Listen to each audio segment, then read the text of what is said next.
Découvrez dans cette vidéo les nouveautés de Capture One 9.3 depuis la version 9.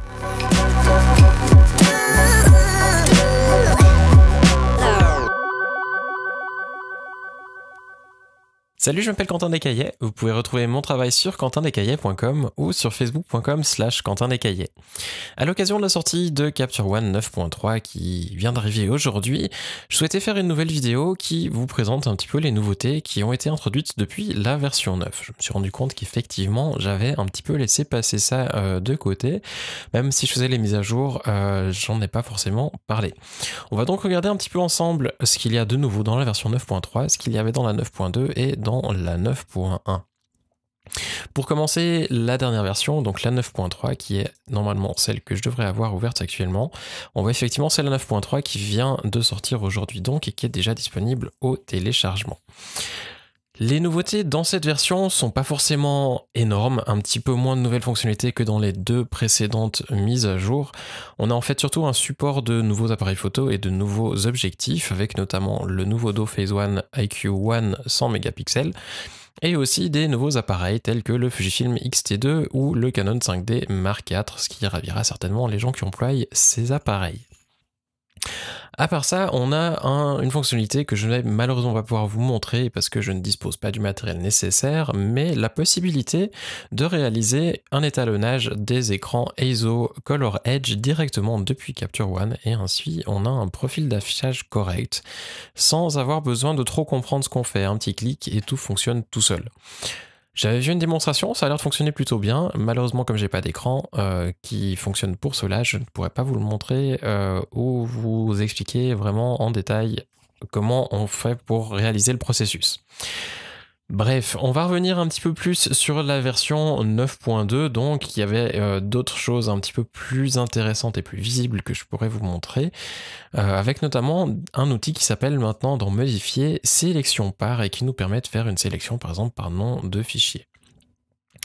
Admettons que vous ayez un client qui vous envoie une certaine liste de fichiers et que vous devez les sélectionner pour les retoucher. C'est un outil qui sera super pratique parce que plutôt que d'aller utiliser le petit outil recherche ici et de chercher une image après l'autre, de les déplacer dans un dossier, et ça prend du temps, vous pouvez simplement prendre la liste que le client vous aura donnée. Si je tape par exemple ici simplement deux noms de fichiers comme exemple,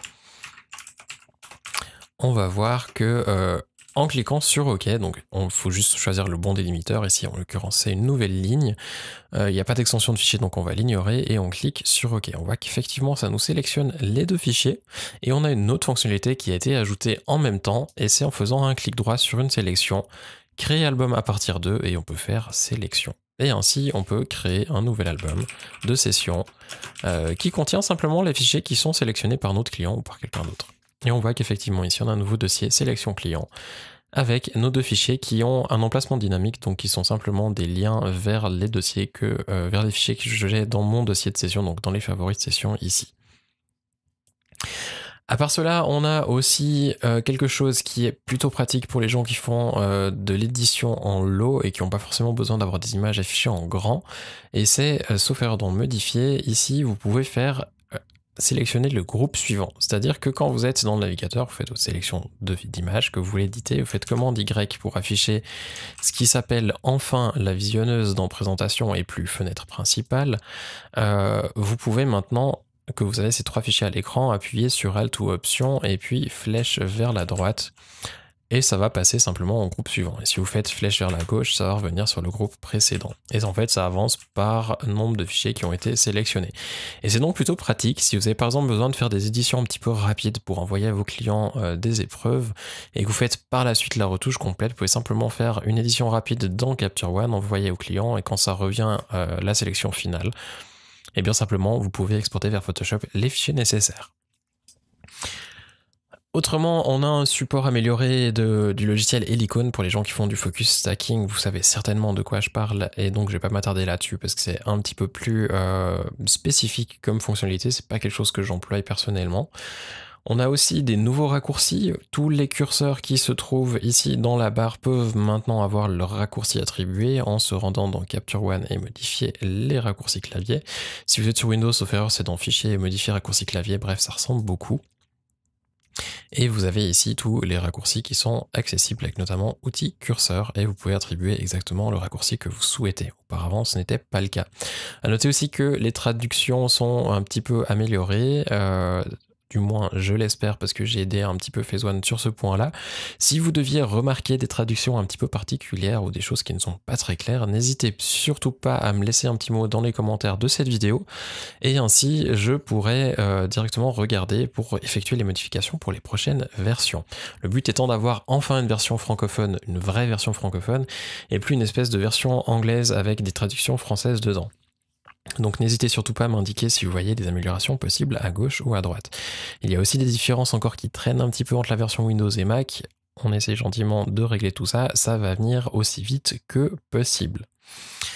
Si on revient ensuite à la version 9.1, et là ça remonte déjà un petit moment en arrière, on a quelques nouveautés avec notamment dans l'éditeur de couleurs. Peut-être que j'en avais déjà parlé dans une autre vidéo d'ailleurs, il me semble qu'on avait vu ça par rapport à l'uniformisation des tons chers. On a maintenant des nouveaux sliders. Ici, dans ton cher, on n'a plus simplement uniformité, on a l'uniformité qui est indépendante entre la teinte, la saturation et la luminosité, et ainsi vous pouvez simplement adapter ça. Je vous renverrai à la vidéo qui en parle de manière détaillée. Si je n'en ai pas fait et j'ai un doute là-dessus, j'en ferai une prochainement parce que c'est un outil qui est vraiment pratique et c'est très utile d'avoir ces trois curseurs séparés.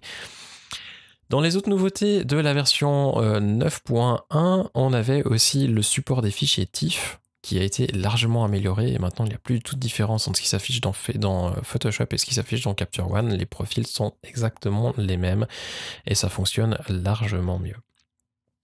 La librairie a aussi été améliorée, en fait tous les outils sont gentiment en train d'être revus. On a notamment la librairie ici qui est améliorée et qui est beaucoup plus rapide et beaucoup plus pratique qu'avant. On peut y accéder aussi grâce aux raccourcis maintenant et naviguer dedans avec des raccourcis clavier. Dans la version 9.3, j'en avais parlé, la partie d'export a été améliorée, c'est beaucoup plus stable et si vous faites des exports de nombreux fichiers, ça va être bien plus rapide et surtout bien plus stable. Notamment quand je faisais des exports de mariage, j'avais souvent besoin de fermer le logiciel et de le rouvrir en milieu d'export pour essayer d'éviter certains soucis de fuite mémoire qu'il y avait. C'est plus le cas maintenant et du coup c'est plutôt pratique parce qu'on peut envoyer nos exports en début de matinée, revenir à la fin de la matinée, on a tous nos JPEG, nos TIFF pour la capture connectée. Et ça c'est plutôt une bonne nouvelle parce que jusqu'à maintenant, Phase One en fait se basait sur le SDK, donc ce qui permettait de réaliser le petit module de connexion dans le logiciel qui était fourni par Canon, un petit peu comme Lightroom, et du coup ça buguait comme dans Lightroom. Depuis la version 9.1, Phase One a développé son propre système de connexion au boîtier Canon, comme c'était déjà le cas auparavant avec les boîtiers Nikon. Et du coup, c'est bien plus stable, il y a quelques fonctionnalités en plus, et ça sera un petit peu mieux, du coup, comme c'est un peu plus stable. Bref, voilà un petit peu les nouveautés pour les versions 9.1, 9.2 et 9.3. Ça fait un petit peu long pour une vidéo qui vous montre pas grand chose, mais je pensais important de vous montrer tout ça et de vous dire aussi que je vais enfin me remettre sur une base régulière à faire des vidéos maintenant que le gros de mon travail est réalisé pour cette année. Du coup, il y aura des vidéos un petit peu plus régulières, j'espère aussi un petit peu de nouveaux contenus, du contenu différent. Et puis on verra tout ça d'ici au début de cet hiver. En attendant, si vous n'avez pas encore Capture One Pro, n'hésitez pas à utiliser la version de démonstration qui est disponible pour 30 jours à partir du site de Phase One. J'en mettrai un petit lien juste en dessous dans la description afin que vous puissiez y aller directement. Si vous êtes convaincu par le logiciel et que vous souhaitez l'acheter, profitez de l'acheter jusqu'au 26 septembre. Je mettrai un petit code de réduction en dessous dans la description. Il vous permettra de bénéficier de 25% de réduction jusqu'au 26 septembre donc. Autrement, si vous l'achetez après, il y a toujours l'autre code qui vous permettra d'obtenir 10% de remise, mais c'est un petit peu moins intéressant. Bref, n'hésitez pas à vous abonner à la chaîne, comme ça vous aurez les informations dès que de nouvelles vidéos seront disponibles. Et en attendant, je vous souhaite de passer une excellente journée. À bientôt!